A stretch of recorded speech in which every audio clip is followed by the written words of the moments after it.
I don't know, 16, 17 years now, and I am as the folks know me, I am a retail house flipper, okay? I'm a flipper. Oh, never mind. Anyway, and I love doing that. I love taking old properties, I love turning them into something new. But even if you've never have the need to do that or the desire to do that, you still need to understand the process by which you rehab a property either for rental or for retail sale, and you understand exactly who and what runs this, runs the contracting part, because that's the biggest deal here. So what we have is essentially a person who has done 390. Over 450.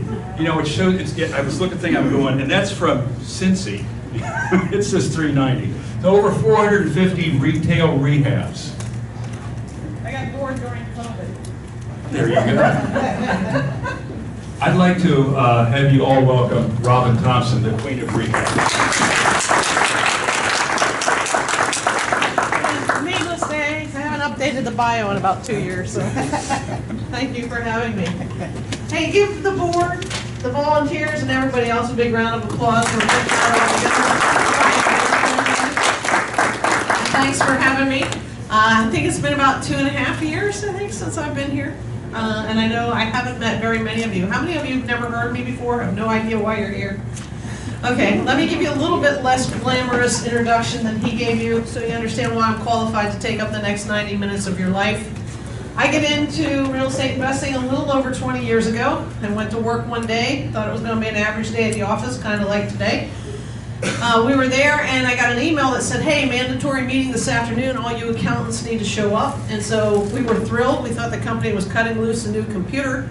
So 503 of us piled into an auditorium, and a guy took the stage in a really expensive suit and tie. We figured he was a marketing genius. He got up there and he looked at us and he said, IBM has never laid anybody off in 116 years, and that policy is going to come to the end this afternoon. I've been brought in by the stockholders to eliminate the fat, and I plan to cut the organization in less than half shortly.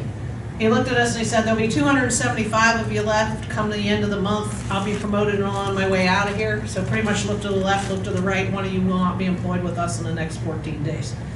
And he's like, I'll be in touch. And he walked out. And so on the day the guillotine fell at IBM for the first time in history, I had 29.5 years left on the mortgage on a condo I had just purchased 6 months prior. I had a boatload of credit card debt, student loans not paid off from Penn State, $500 on my checking account, and real estate was not on the radar. And so I panicked and freaked out, went and applied for a waitress job at an all-night diner, which they hired me that day. And I started slinging burgers till 3 o'clock in the morning, trying to make about $120 a night. Back then, all I wanted was one car payment ahead and one house payment ahead before I got laid off. Well, unfortunately, I was one of the unlucky people at IBM who got to stay. That's good. 3 of you caught that. The rest of you are trying to figure that out. The jokes won't get any better in the next 90 minutes either. And so I thought I was lucky to get to stay, but I watched the company come unraveled, and I watched them let go of most of my friends who had been with them almost 30 years. And I started watching my friends start to lose their houses and all that kind of stuff, and it went downhill pretty quick. Kind of like 2008, 9, and 10 in our real estate game. And so I came home one night in the middle of the night, and I looked over, and my neighbors were throwing stuff in the back of a U-Haul truck. And I want you to understand, 20 years ago when I got in the real estate game, I couldn't understand that. Here I am scooping quarters off a coffee counter at 1 o'clock in the morning trying to save my home, and they just walk away. I didn't understand. 6 months later, the bank had foreclosed on it. They took the unit. They decided to list it for $79,900, which is what all of us paid in our complex. And I thought, phew, my equity is safe. I owe $63,000. The only problem is the unit didn't sell. The bank cut it to $69,000, then $59,000, then $49,000, then $39,000, and it still did not sell. As you understand, when a major company walks out of town, it hurts. I mean, I drove in here today and went past a great big plant that I assume was General Motors, because that was the name on the street.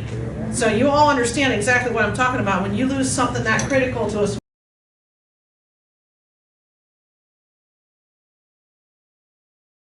Greater Daytonria is a great source of information for real estate investors. You can learn what you need to do to succeed. You can learn the different opportunities that there are in the marketplace, and you can meet a lot of people that know about this from their own experience. It's a fantastic organization because you can network with more seasoned investors. You meet all kinds of different vendors each time. Insurance companies, title companies, there's always a different group of people here. And even though I've been involved in real estate since '99, every time I come to a meeting I learn something different. You could also find contractors here. It's just a really great way to network. The benefits that I've gotten from Daytonria over the years is being able to tap into a pool of knowledge from experienced investors, experienced speakers that allow me to overcome any obstacles I might have from what I'm not familiar with. Daytonria, we learned that this is a team sport, and being a landlord requires quite a few people to help. In Daytonria, we found our accountant, attorney, property manager, realtor who furnishes the leads for the properties, and I believe the appraisers. Daytonria in 2010 to invest. The whole team was there. I had a property manager, realtors who had deals, and now I have 4 houses that are all turnkey solutions. I've invested in private LLCs. I've even bought a note. So by joining an organization like Daytonria, you too can learn how to be a good investor. And we are an approved vendor with Daytonria. We've been with you guys about 4 or 5 years now, and we love networking with the members, and we're here to help. So anything that they need help with, you can find us here every meeting and ask us whatever questions you need to. You guys have a location?